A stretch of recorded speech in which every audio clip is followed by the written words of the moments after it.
Hello everyone, welcome back to Woke Productions once again. And today,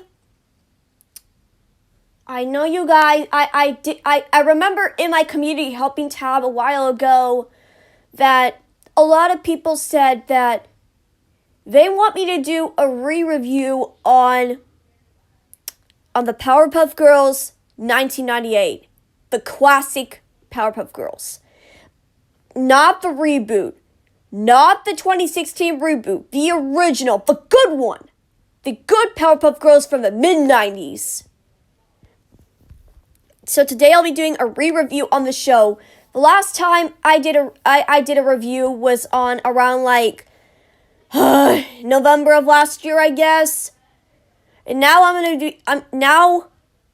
going to be doing a re-review on the Powerpuff Girls 1998.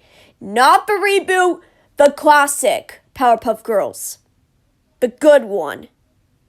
So, before I begin this video, let's cue the intro right now.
Sugar, spice, and everything nice.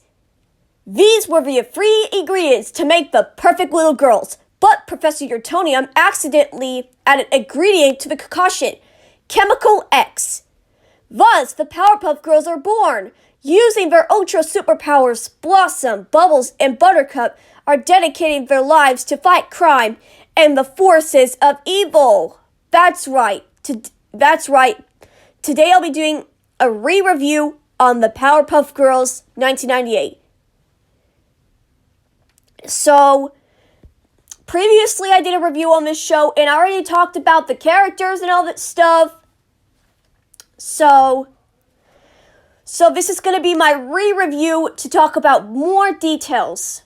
So, let's get started. So, let me do the plot. So, basically what the plot is, we have three little innocent girls fighting crime. Like they fight monsters and Mojo Jojo and saving Townsville. Three little innocent girls named Blossom Pink, Bubbles Blue, and Buttercup Green. They fight crime by defeating monsters and Mojo Jojo and more villains. And it's up to the Powerpuff Girls to stop the monsters and the villains before it's too late in Sid Townsville. And that's basically what the plot is. Now, guys, I really love this show. It is one of the biggest hits of Cartoon Network. And it was created by this man named Craig McCracken, the same creator of Foster's Home for Imaginary Friends, which is other Cartoon Network's biggest hits. Before the show Foster's Home for Imaginary Friends aired when Cartoon Network became its downfall in 2004, and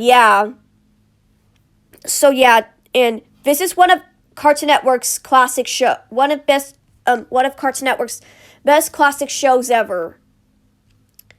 So let's get to the characters. I mean, I already explained the characters in my last review, but I'm going to talk about just the three main characters.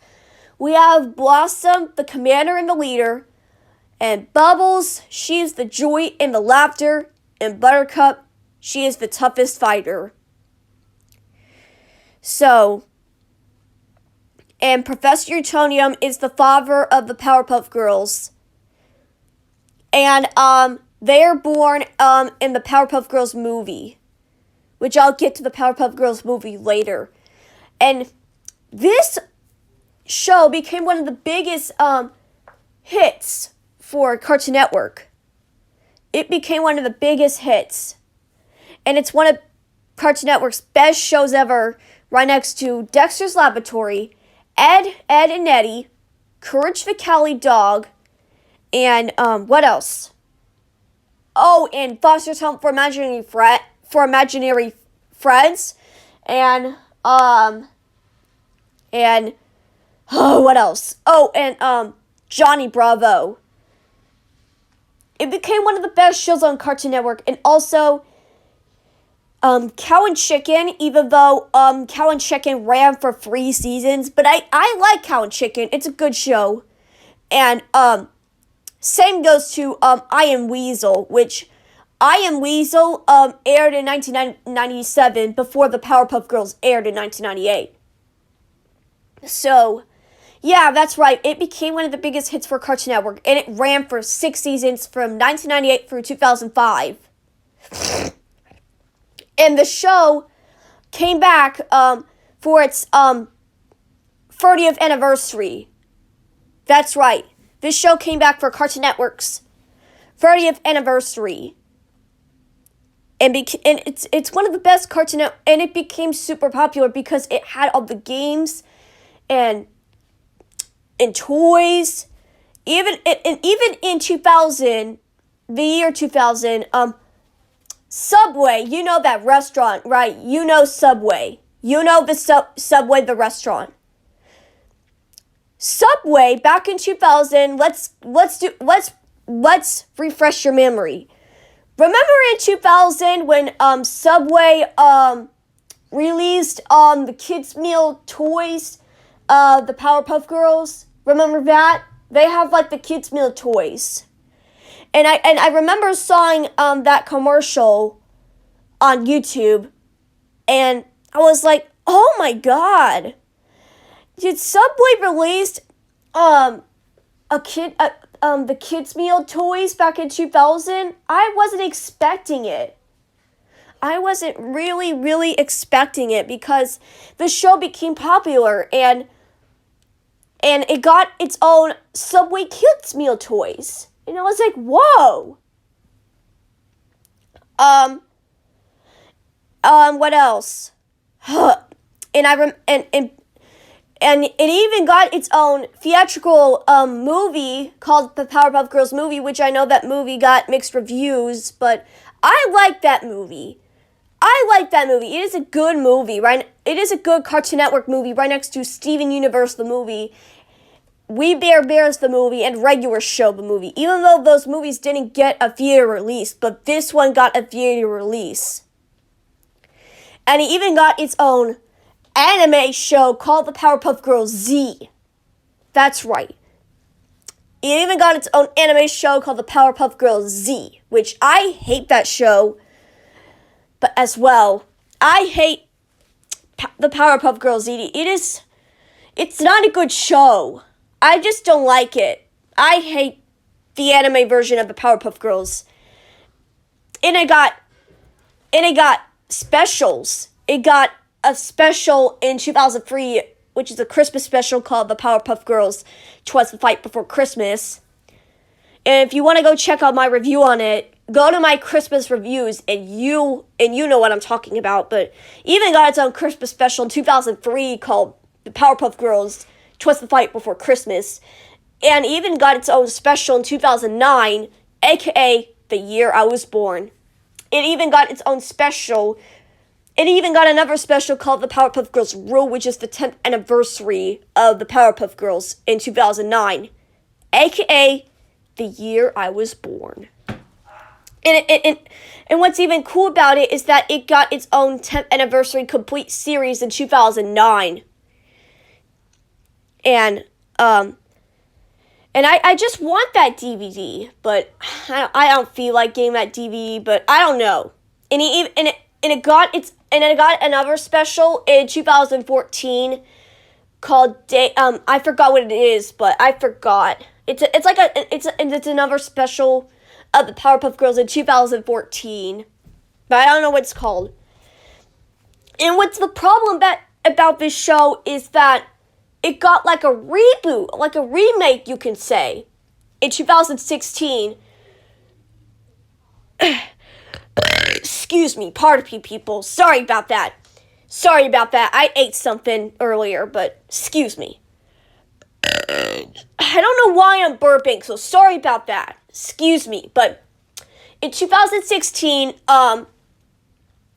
Cartoon Network went to another direction, and it got like a reboot in 2016 called the Powerpuff Girls reboot, which that reboot is awful. It got hated by fans and critics. And what's worst of all about this reboot, in 2016, McDonald's released the Powerpuff Girls reboot toys in the Skylander thing, and I just hate that. Back in 2016, before the Secret Life of Pets Happy Meal toys came out, the Powerpuff Girls 2016 Happy Meal toys was released, and I got the Happy Meal toys. Like, why? I can't believe I got the Powerpuff Girls reboot Happy Meal toys. What was I thinking? Come on. But now in 2023, I'm 13 and a half years old because my birthday's coming up in a few days. And I still hate the Powerpuff Girls reboot with a flaming burning passion right next to Teen Titans Go. Do not watch the reboot of the Powerpuff Girls and go watch the original show. It's way better. And it was created by Crick McCracken, the same creator of Foster's Home for Imaginary Friends. But this show is so popular, and it ran for 6 seasons, but the reboot ran for 3 seasons because people hate the reboot. And I can't. And yeah, guys, I just like this show right next to Dexter's Laboratory and all those classic Cartoon Network shows. And a lot of people said that Buttercup is the most favorite character of all time. And I like Buttercup. Buttercup is the most favorite character of all time. Blossom is the commander and leader. Blossom is the leader one. Bubbles is the cute one. And Buttercup is the toughest one. So I'm not sick anymore, guys. So I still have the sniffles, but oh boy. I can't believe it. I can't believe I'm doing a re-review on the show, but anyways, guys, I don't want to make this video too long, but I hope you guys enjoyed this video. Please like, comment, share, and subscribe. See you guys next time. Goodbye.